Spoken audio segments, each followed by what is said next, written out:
Doutor, falando sobre a pupila, ela dilata conforme a claridade, né? Quer dizer, ou melhor, a não claridade, né? Sim. A pupila ela é como se fosse um diafragma, ela é um músculo que vai controlar a entrada de luz. Então, ela controla isso de forma automática. Quando você está no cinema, a sua pupila ela vai abrir, ela vai crescer. Ou você vai dirigir à noite, né? Então ela vai aumentar o tamanho da entrada da luz para você poder enxergar em ambientes menos iluminados. E o contrário também é verdadeiro, né? Por exemplo, no estúdio com iluminação artificial, né? Ou um ambiente em casa, exatamente, bem iluminado, ela vai fechar e ela vai regular de forma automática, né? Então, muitos pacientes se queixam, né? Pós-exame oftalmológico, fica com a pupila dilatada, fica com mais dificuldade. Por quê? Porque você está perdendo um mecanismo né, de regulação da luz. Então, isso também influencia na sua visão. É que nem você ajustar o diafragma da câmera e ela ficar muito exposta, você vai ficar com imagens muito brancas e se você fechar demais vai ficar muito escuro. Né? Então, as câmeras são a cópia do olho. Né? Apareceu na gente primeiro. O ser humano replicou então para a câmera. Doutor, a questão do escuro também, né? Por isso que a gente consegue enxergar no escuro, porque o próprio olho se adapta Exatamente. à questão da iluminação. Ou a falta dela também. Ou a falta dela, né? E até a retina, né, que é o tecido especial que a gente tem, que é o sensor da visão, ele também se adapta, né? Então, a gente tem algumas células especiais ali, que elas dão visão noturna e outras dão visão de cor e visão diurna. Né? Então, você troca. Por isso que às vezes você sai da praia, entra num lugar que está fechado e parece que você não enxerga nada. Porque você estava usando a tua visão de cores e visão de dia e de repente tem que... Né, você saiu da praia e entrou numa garagem preta, escura, parece que a pessoa fica sem visão. Por que isso acontece? Porque você tem que ter uma mudança, uma troca química lá no procedimentos né, retinianos ali dentro, né, que trocam, basicamente gira a chave. Fala assim, ó, visão noturna. E aí você está adaptado pro dia, né? Então essa troca demora alguns minutinhos, né, para acontecer. Doutor, dentro dessa questão também, a gente vê muito falar também na questão de acidentes de trânsito por conta daquela luz do final do dia, o pôr do sol, né? Não nascer, o pôr do sol. Crepúsculo. É isso, que a gente você entra, parece que cega. Isso também? Exatamente. Perfeito. Porque você tem esse fenômeno de adaptação visual. Você está saindo de uma visão diurna para a visão noturna. Então, você troca a chave, né? Então, você precisa tomar um cuidado a mais, né? Nessas ocasiões ali. Claro, hoje, normalmente, as estradas já estão mais sinalizadas. Sim. Tem que também ter um pouco de prudência no volante, né? Não dá para culpar só o olho também, né? Sim, mas dá. Mas realmente tem essa diferença, né? Então, a gente tem que lembrar disso. E principalmente a visão noturna, né? Muitos pacientes têm queixa, né? A visão fica muito ruim à noite, principalmente míopes. Por que isso acontece? Tem uma explicação anatômica para isso, né? A córnea é uma lente que, se a gente for em termos simples, ela tem que ser bem redondinha, né? Então, a parte mais perfeita da nossa córnea, ela geralmente está em torno dos 2 a 3 milímetros centrais.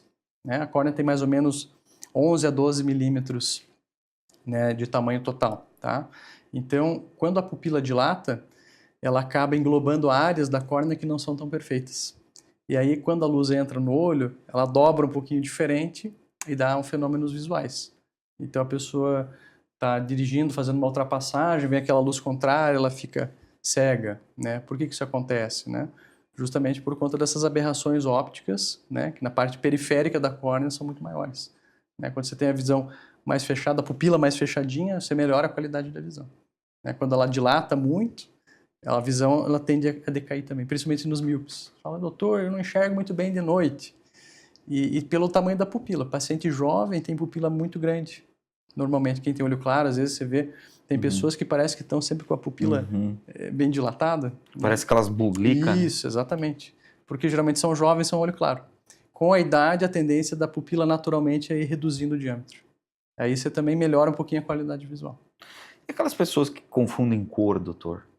Aí daltonismo, né? Os daltônicos. É. Também tem relação? Aí é um problema retiniano, né? Você tem um problema no sensor, né? Porque a gente tem ali basicamente 3 sensores que percebem comprimentos de onda diferentes. Fica um pouco até mais complexo, Tá. mas para a gente fazer em termos simples, basicamente falta alguns desses sensores que identificam cores específicas. Então a pessoa nasce sem poder identificar, às vezes, uma cor verde ou a diferença verde e vermelho, né? Então, e você tem o daltonismo completo, que a pessoa vê tudo preto e branco. Mas o mais comum é o quê? Ela perceber, não conseguir diferenciar, às vezes, algumas cores, né? Deve ser chato não ver o mundo colorido, né? Pois é, o que acontece? As Que a pessoas pessoa já acostumou. Ela nasceu assim, né? Então, ela já percebe, ela tem essa percepção do mundo de uma maneira bem diferente, né? Mas isso não consegue a pessoa adquirir durante a vida, como é o caso de um diabetes, de um colesterol alto. Entendi. É assim, basicamente, o daltonismo em si, ele é um distúrbio que você nasce com ele, né? Tá. Mas você pode adquirir uma certa redução de sensibilidade ao contraste por doenças né, do olho, uma catarata, problemas do nervo óptico, né? Isso pode também alterar as cores, né? Mas sem ser o daltonismo em si, tá? Doutor, o que mais prejudica hoje o olho, além da questão solar? Eu acredito que as telas. É? Com certeza. O uso excessivo de telas hoje, ele poderia ser classificado como uma atividade de risco, quase, vamos dizer assim, né? Teria que entrar naqueles alertas da OMS, assim... O que acontece, né? A gente tem nos eletrônicos, de maneira geral, né? Tanto celulares, tablets, telas, televisores, uma quantidade muito grande de luz azul, né? Então, as telas de LED, né? Elas emitem essa radiação azul que é muito nociva. E tem vários estudos já demonstrando, né, relação com doenças oculares, tá? E já tem vários estudos demonstrando mesmo alterações até de ritmo circadiano. O que é isso? Pessoas com insônia, por exemplo, né? Todo mundo já escutou, não use a tela 2 a 3 horas antes de dormir, né? Meia hora a gente está sendo econômico. E quem dorme com a TV ligada, doutor? É ruim. É ruim. Tem pessoas que têm predisposição. Tem pessoas que usa o celular, vê filme, vira para o lado, dorme. Ok, tá? Mas o que se sabe, né, da parte científica, né? Basicamente, nossa retina ela vai reconhecer 2 padrões de luz diferentes. Luz azul e luz amarela, ou vermelha, tá? E elas estão em espectros opostos, né? No espectro eletromagnético visível para o ser humano. Então, basicamente, a luz azul, ela vai indicar para o teu cérebro que você tem que estar acordado, que você tem que estar alerta, tá? Então, ela é como se mandasse a mensagem automática. Tá dia, acorda, vamos trabalhar, vamos fazer, né, focar. E a luz daí do comprimento de onda vermelho, né, o amarelo, laranja, que coincidentemente é a cor do pôr do sol, é a cor que vai te induzir um relaxamento. Então, ela vai dizer para o teu cérebro, olha, o dia está indo embora, vamos trocar a chave, vamos descansar.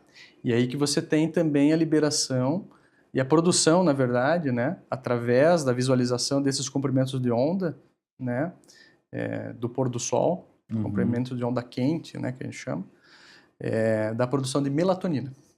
Hoje também está muito na moda, né, suplemento de melatonina. O que é melatonina? Melatonina é uma substância natural endógena, né? Ela produzida ali na glândula pineal, né? Que ela induz o sono de forma natural. Então é aquela sensação que você tem de estar cansado, começar a bocejar, né? Buscar, né? Começar a deitar. Por exemplo, hoje é sexta-feira, né? Vai chegar em casa, se tudo estiver bem, né? Você vai dormir bem, né? E a luz hoje ela é fundamental, ela já foi provada que ela tem muita relação com o ritmo circadiano. Né? É o relógio biológico, o relógio interno do corpo. O corpo é perfeito. O corpo é perfeito, né? Então, você tem... seria a segunda função do olho, que muitas pessoas não conhecem essa função. Né? Se perguntar para qualquer um, a função do olho é enxergar. E a segunda função é o quê? Ritmo circadiano, controle. Desligar. Liga e desliga. Então, ela reconhece os comprimentos de onda e avisa o teu cérebro. Tá dia, tá noite. Como é que o cego percebe? Se Por tá isso dia, que tá muitas noite. pessoas e muitos psiquiatras e psicólogos falam que depois que a pessoa acordou, ela abre a janela e olha para fora, assim, pega o sol. Exatamente. Você está regulando o teu relógio interno. É basicamente um relógio automático que terminou, acorda, você pega ele, né, o movimento do punho carrega ele, mas você dá umas voltinhas, então basicamente é você resetar o teu relógio interno. Por isso que é tão saudável também você acompanhar o dia, né? Você vê o nascer do sol e vê o pôr do sol, isso reequilibra, né, o teu relógio biológico. Hoje, onde é que a gente está? Né? Você acorda, não pega sol, está em casa, luz de LED, né? Sai para o trabalho, geralmente trabalha num gabinete, na frente de uma tela, um computador, fica recebendo essa grande quantidade de luz azul, né? E algumas pessoas têm uma predisposição muito grande e desenvolvem insônia. E não sabe por que não dorme. Aí toma remédio para dormir, Zolpidem. toma Zolpidem, benzodiazepínico, né? Remédios, os famosos faixa preta, né? Né? Que acabam... Zolpidem agora passou também a faixa preta, né? Exatamente. Ele é um primo, né, dos benzodiazepínicos, né? Mas também foi visto que ele também não é tão inócuo assim quanto se pensou ser, né? Falavam que ele não causava vício, mas causa. O grande problema dos benzodiazepínicos, né, as medicações e os primos, né, ali, a zopiclona, o zolpidem, é que eles alteram também um pouco a parte do sono, no ciclo do sono. Os benzodiazepínicos, com certeza. Porque você tem... Você tem etapas de sono, né? Tem sono leve, tem sono, né, moderado, sono profundo. Chamam de sono REM. Sono REM, exatamente. Né? Onde você descansa é sono profundo. E esse sono dos remédios é um sono, você já, como se você caísse no buraco Isso e aí. passou o efeito e sai do buraco. É tipo isso aí. Ele adianta algumas etapas, né? Você tem um ciclo ali do sono e às vezes você pode continuar acordando cansado, sem descansar. Por isso que muitas vezes as pessoas, acordei cansado, mas tu não descansou então. Não descansou. Tu só desligou. Exatamente. Você está tentando forçar a chave lá para... Doutor, uma outra questão nessa tecnologia. Então, 4K, essas... Ah, legal. Vai perguntar das resoluções.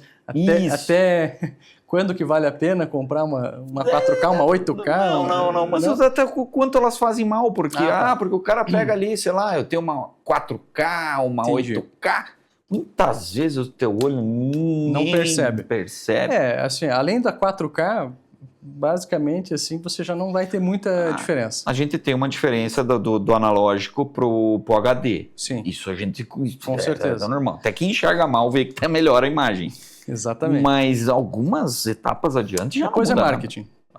Depois você tem marketing, né? Então você Desculpa aí, marcas. Mas é a ciência, não somos nós. É que nem, por exemplo, se a gente vamos voltar um pouquinho, o iPhone, quando começou, ele tinha uma tela que você conseguia ver os pixels. Depois eles lançaram aquela tecnologia Retina Display, que era que você não conseguia mais ver os pixels a olho nu. Então eles aumentaram a resolução até aquele padrão e depois, além disso, tanto faz. Você pode aumentar mais ainda, o teu olho não vai mais perceber isso. Né? Então tem um limite. Tá? O Full HD, dependendo do tamanho da tela da televisão, ele já é o suficiente. Para o 4K vai fazer diferença o quê? Uma televisão muito maior, uma tela muito maior. Aí realmente, 50 polegadas? 60 para cima, e ainda pode dar uma diferença, mas depois é marketing, né? 8K, e pode pôr quantos K quiser, que já não muda mais muita coisa. Interessante. E ela faz mal? Quanto mais resolução pro olho? Não estaria relacionado à parte da resolução, e sim à quantidade de brilho, né? Sim. Então, quanto mais brilho, né? Geralmente é mais fadigante, né? E a quantidade de luz azul que você vai receber. Importante então a pessoa regular o brilho dentro da TV também. Os eletrônicos hoje têm vários dispositivos, né? Que já tem aquela função Night Mode, Night Shift, né? Ou anti-luz azul. Então reduz um pouco, mas não corta, né? Então não é milagre. Sim, né? sim. Ela deixa a tela um pouco mais ocre, né? Fica aquela coisa mais amarronzada, né? Então ela vai basicamente reduzir um pouquinho a fadiga do teu olho por diminuir a intensidade do brilho, né? Mas vai acabar emitindo ainda, né, um pouco de luz azul ali. Então as telas hoje, sem dúvida, elas são um componente essencial nas doenças oculares, principalmente olho seco, né? Por que dá olho seco? Porque geralmente quando você está numa tela, você está focado, né? Tá com o olho Quando muito você está aberto. atento, você não pisca. E aí a gente precisa piscar. Como é que a gente lubrifica o olho de forma natural? Tem que piscar. Né? Se você passa o dia inteiro fazendo uma produção audiovisual, tá na tela, né?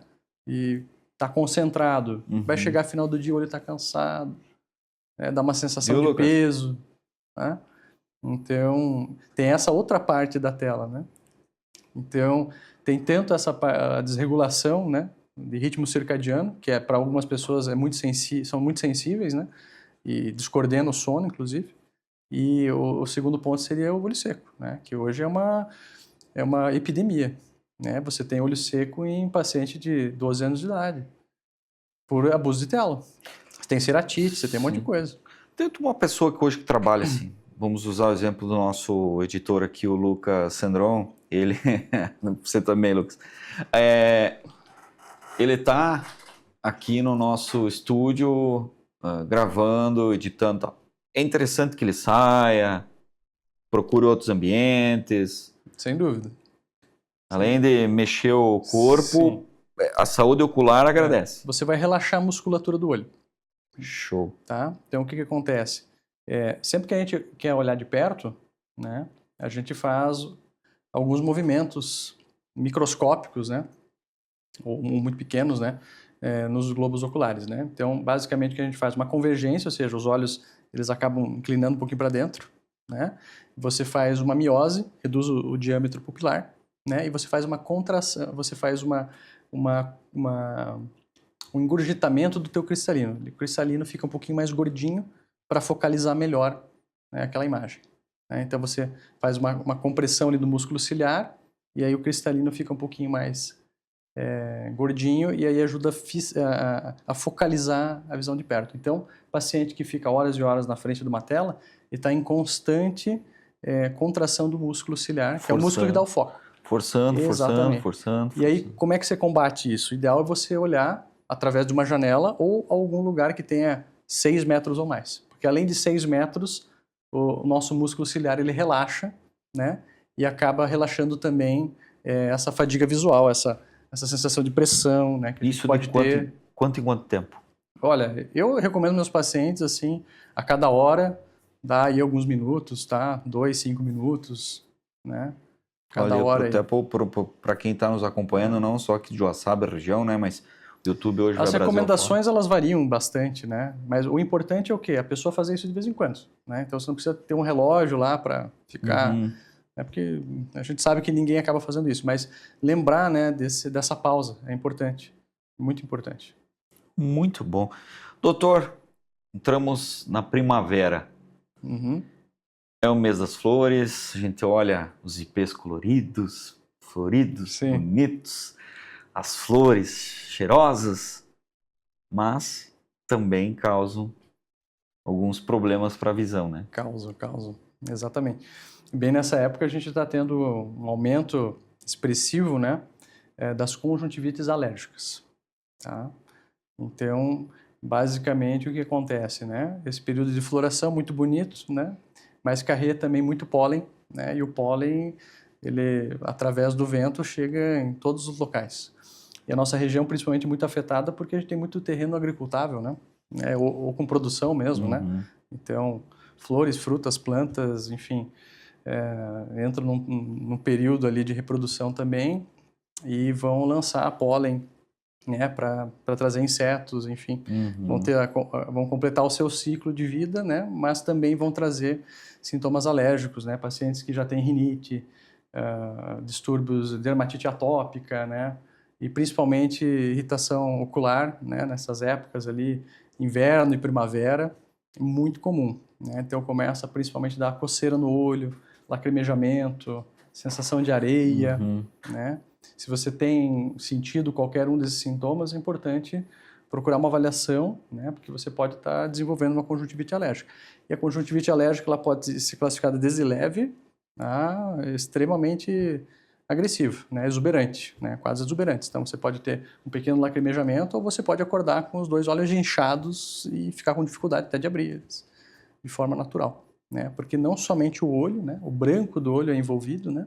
Acaba ficando mais rosa, mais vermelho, mas também as pálpebras, né? Então a pessoa acorda com aquela impressão que dormiu mal, né? Que não descansou, então a pálpebra incha também, né? E a gente percebe muito isso, né? Então coceira, lacrimejamento, inchaço, né? Das pálpebras, tem que buscar auxílio.